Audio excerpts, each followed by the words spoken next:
Welcome to my channel. আমার চ্যানেলে আপনাদের সকলকে আরও একবার স্বাগত জানাই। আজকে আপনাদের সাথে শেয়ার করে নেব দুর্দান্ত স্বাদের একটা রেসিপি, যেটা গরম ভাতের সাথে খেতে ভীষণ ভালো হয় আর তৈরি হতেও লাগে খুবই কম সময়। রেসিপি শুরু করার আগে বলে নিই, আমার চ্যানেলে নতুন হলে চ্যানেলটা অবশ্যই সাবস্ক্রাইব করে নিয়ে আমার পাশে থাকবেন। পাশে থাকা বেল আইকনটা অবশ্যই প্রেস করে রাখবেন। তাহলে রেসিপিটা শুরু করা যাক। আজকে তৈরি করে দেখাবো পটল পোস্ত। সাধারণভাবে যেভাবে তৈরি হয় পটল পোস্ত, ঠিক সেইভাবে নয়, একটু অন্যরকমভাবে রেসিপিটা আমি তৈরি করেছি, তাই ভিডিওটা স্কিপ না করে অবশ্যই দেখতে থাকুন। প্রথমেই পটলগুলোকে একটু ফালি ফালি করে কেটে নিয়েছি। খোসার অংশটা অল্প অল্প রেখে আর অল্প অল্প করে ছাড়িয়ে নিয়েছি। এবার একটু নুন মাখিয়ে পটলগুলোকে এক সাইডে রেখে দিলাম। অপরদিকে রান্নাটা বসিয়েছি। কড়াতে দিয়ে দিলাম পর্যাপ্ত পরিমাণে সর্ষের তেল। রান্নাটা সর্ষের তেলেই করব, যেহেতু পোস্ত তাই সর্ষের তেলেই ফ্লেভারটা বেশি ভালো আসবে। তেল ভালো করে গরম হলে তেলটাকে কড়ার চারিদিকে স্প্রেড করে নিয়ে একে একে পটলগুলোকে ছেড়ে দেব ভাজার জন্য। পটল পোস্ত করার এটা হলো প্রথম স্টেপ। পটলটাকে একটু বেশ ভালো করে ভেজে নিতে হবে, না হলে পটলের মধ্যে একটা পানসে পানসে ভাব থেকে যায়। সেই ভাবটা যাতে না আসে, তার জন্য পটলটাকে প্রথম পর্যায়ে খুব ভালো করে এপিট ওপিট লালচে করে ভেজে নিতে হবে। আমি ঢাকা চাপা না দিয়েই পটলটাকে ভাজছি। আর প্রথম পর্যায়ে পটলটাকে একটু ভাজতে ভাজতে একটা মশলা আমি তৈরি করে নেব। তার জন্য একটা মিক্সার গ্রাইন্ডারে নিয়ে নিলাম 2 টেবিল চামচের মতো পোস্ত খুব বেশি দেওয়ার দরকার নেই, 2 টেবিল চামচ দিলেই হবে। নিয়ে নিলাম 8-10টার মতন কাজু বাদাম, আর দিলাম 2 টেবিল চামচ নারকেল কোড়া। এটা হচ্ছে ডেসিকেটেড কোকোনাট। আপনাদের কাছে শুকনো নারকেলের গুঁড়ো যদি না থেকে থাকে, সেক্ষেত্রে অবশ্যই ফ্রেশ নারকেল ব্যবহার করতে পারেন। প্রথম পর্যায়ে গুঁড়ো উপকরণগুলো আগে একটু শুকনো অবস্থায় ঘুরিয়ে নিয়েছি। এরপর জল মেশাবো। তার আগে দিয়ে দিলাম 4টে কাঁচা লঙ্কা। ঝালটা অবশ্যই যে যার প্রয়োজন অনুযায়ী বুঝে দেবেন। আমি 4টে কাঁচা লঙ্কা দিলাম আর বেশ খানিকটা দিলাম জল। এবারে আরও একবার ভালো করে মিক্সি গ্রাইন্ডারটা ঘুরিয়ে নেব। আমাদের পটল পোস্তর জন্য পোস্তর যে মিক্সচার, সেটা কিন্তু একবারই তৈরি। অপরদিকে পটলগুলোর গায়েতেও বেশ লালচে লালচে রং ধরতে শুরু করেছে।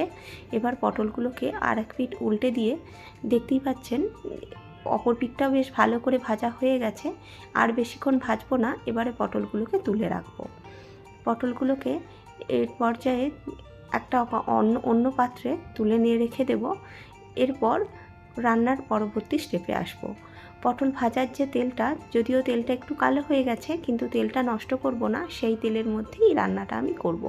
প্রথম পর্যায়ে পোস্ত, নারকেল কোড়া আর কাঁচা লঙ্কার যে মিক্সটা করেছিলাম সেটা দিয়ে দিলাম। তা অল্প একটু বাটি ধোয়া জলও যোগ করলাম। এবারে সমস্ত উপকরণগুলোকে তেলের সাথে ভালো করে একটু কষিয়ে নিতে হবে।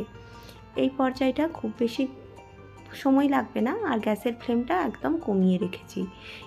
সমস্ত উপকরণগুলোকে ভালো করে মেশানো হলে, পোস্তটা একটু জল জল ভাবটা কমে এলে, মানে পোস্তটা একটু কষানো হয়ে গেলে, অপরদিকে গ্রেভির জন্য আমি জলটা যোগ করব। প্রথমে মিক্সির বাটি ধোয়া জল আরও একবার যোগ করে দিলাম। তারপর যতটা গ্রেভি রাখতে চাইছেন, মানে গ্রেভিটা যেরকমভাবে রাখবেন, সেই পর্যায় পর্যন্ত গ্রেভির জন্য জলটা যোগ করতে হবে। আমি যেহেতু গামাখা করে তৈরি করেছি, তাই খুব বেশি জলের প্রয়োজন আমার পড়েনি।